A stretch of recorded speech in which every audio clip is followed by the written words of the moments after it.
ओम नमः शिवाय। शिव साधक चैनल में आप सभी का स्वागत है और स्कंद पुराण का आगे की कथा आज शुरू होने जा रही है। आज कहती हूँ, माता सती कल दक्ष के यज्ञ में पहुँच गई थी। तो आगे माता सती का अग्नि प्रवेश, दक्ष यज्ञ विध्वंस तथा दक्ष पर पुनः शिवजी की कृपा। कुछ समय पश्चात माता सती रुद्रगणों के साथ कंखल तीर्थ जहाँ उस स्थान पर पहुँच गई जहाँ प्रकाशशाली यज्ञ हो रहा था। अपने माता पिता को नमन कर माता सती ने कहा, पिताजी, जिनके नाम मात्र से ही जगत पवित्र हो जाता है, आपने उन कल्याणमय भगवान शंकर को क्यों नहीं बुलाया? वह साथ ही सभी ऋषि मुनि, देवी देवताओं, ब्रह्मा जी, विष्णु जी, सभी से ही यही प्रश्न किया। तभी अभिमानवश राजा दक्ष ने कहा, तुम यहाँ क्यों आई हो? तुम्हारी यहाँ कोई आवश्यकता नहीं। वह शिवजी के बारे में भी कटु वचन कहे। यह सब सुनकर माता सती क्रोध से भर गई और सोचा कि जो शिवजी की निंदा करता है, वह जो उनकी निंदा चुपचाप सुनता है, वे दोनों ही नरक के भोगी हैं। अतः अब मैं इस देह को अग्नि त्याग कर दूंगी। इस प्रकार विचार कर शिवजी के नामों का उच्चारण कर माता सती अग्नि में प्रवेश कर गईं।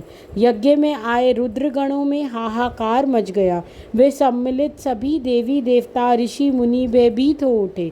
इस बीच नारद मुनि ने महादेव के पास जाकर सारी व्यथा व्यक्त कर डाली और महादेव क्रोधवान हो उठे। अपनी जटा से वीरभद्र व माँ काली का रूप प्रकट किया। वह आज्ञा दी कि दक्ष के यज्ञ का विनाश करो। उसी समय पृथ्वी पर उल्कापात होने लगा। दक्ष अब भयभीत हो गया। वह भगवान विष्णु की शरण में गया और रक्षा की गुहार करने लगा।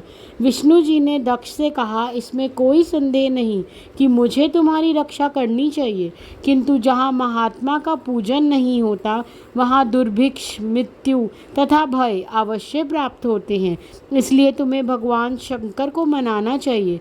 कुछ ही देर में वहाँ वीरभद्र, नव दुर्गाएं, भूतों का समुदाय, 64 योगिनियों का मंडल आ पहुँचे।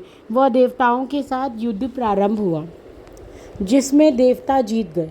अब यह देख वीरभद्र क्रोधित हो उठे। वह देवताओं को गहरी चोट पहुंचाई। वीरभद्र के बाणों से सभी देव पीड़ित होकर 10 दिशाओं में भाग गए। वह विष्णु भगवान भी दक्ष को छोड़ वहां से वैकुंठ को लौट गए। यज्ञशाला विध्वंस हो चुकी थी। वह दक्ष भय के कारण छिपे थे। जल्द ही वीरभद्र उन्हें भी पकड़ कर लाए और उनका सिर धड़ से अलग कर यज्ञ कुंड में डाल दिया। वह ब्रह्मा जी सत्यलोक में विचार कर कैलाश की ओर चल दिए। शिवजी को देख उन्होंने अपने अपराध की क्षमा मांगी।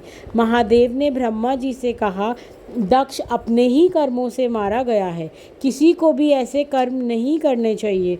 भगवान शंकर ब्रह्मा जी के साथ कंखल गए। वीरभद्र ने सभी गणों के साथ उन्हें प्रणाम किया। तभी शिवजी ने दक्ष के धड़ से पशु के सिर को जोड़ दिया।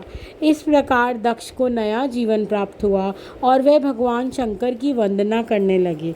मित्रों, हमारे भोलेनाथ तो है ही ऐसे, चाहे राक्षस हो या देवगण, जो भी उन्हें दिल से पुकारता है, वे उनके सब अपराध, सब पाप क्षमा कर उन्हें फिर से अपना लेते हैं। तो इसी प्रकार उन्होंने दक्ष के भी सभी पापों को क्षमा कर उन्हें एक नया जीवन प्रदान किया। दक्ष को कंखल में रहने का आदेश देकर भगवान शंकर कैलाश चले गए। उनके मन की पीड़ा सिर्फ वही जानते थे कि माता सती से अलग होकर शिव कुछ नहीं है। दक्ष को शिवजी के उत्तम ज्ञान की प्राप्ति हुई। वह तपस्या करने लगे। अगले आने वाले अध्ययन में हम शिवजी की पूजन की महिमा, शिवलिंग के पूजन की महिमा के बारे में आपको विस्तार पूर्वक बताएंगे। कृपया हमारे चैनल के साथ जुड़े रहने के लिए उसे सब्सक्राइब करें, ताकि रोज़ आपको स्कंद पुराण का आगे के आने के बारे में जानकारी मिल सके। इसलिए बेल आइकन को भी प्रेस कीजिए। कल हम इसी समय ठीक 4 बजे इसके आगे आने वाले पाठ के बारे में जानकारी लेकर आपके सामने प्रस्तुत होंगे। आप सभी को शिव साधक चैनल की तरफ से ओम नमः शिवाय।